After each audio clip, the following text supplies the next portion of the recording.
ዶክተር አልኩት ፓስተር ሄኖክ አሜሪካ ገብቶ ይቅርታ ጠየቀ። እኔም ምክር ወይ በዚሁ አሳለምን አስገባ ወይ ኤርፖርት እንደወረድክ ካቴና ገብቶ ፊቼ ሄደ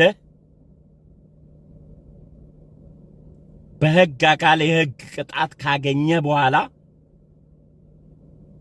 ያስታወቀው ትውከት ከጸጸተ ይቅርታ ትጠይቃለህ። ተሳስተ አይደለም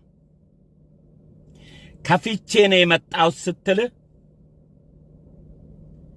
ኦ የጀግኖች ሀገር የአቡነ ጴጥሮስ ሀገር የታደሰ ብሩ ሀገር የአድዋ ጀግኖች ሀገር ያኩሩ ህዝብ ብለ መጥራት ሰይጣን ከልክሎ ነው?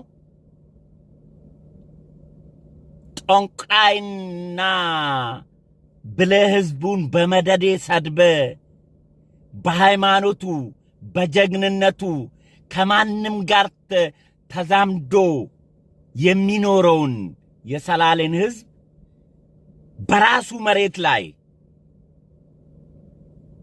አዳራሽ ሰርተ ከአክሰንት ጭምር ከሰላሌን የመጣው ስትል ካታላሌ ብለ ያሾፍክበት ቋንቋ ፊቼ ላይ ትናገራለህ። ካታላሌ የሚለውን ንግግርን ፊቼ ላይ ትናገራለህ። አዲስ አበባ አይደለም የምትናገረው።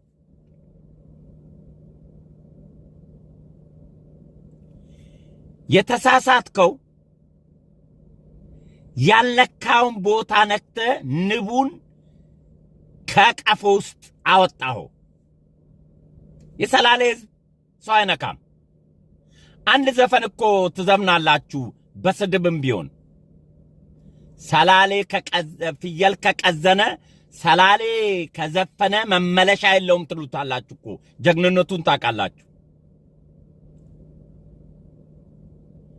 ሃይማኖትን ተገና አድርጋችሁ የውስጥ ጥላችሁን የምታስታውቁበት ይሄ ህዝብ ትናንት አይደለም። አይተዋል አይደለም? ፌስቡክ እንዴት እንዳነደር ነው። እኔና ውሸት ታየንን ለመንግስት ጥሪ ያቀረብ ነው። ከዛ ግን በፓብሊክ ሚዲያ ላይ የተመለሰው የኔ ቪዲዮ አንድ ቀን ሳይሞላ ነው 100,000 ሰው ተመልካች የሰጠው። ወደ 4,000 ኮሜንት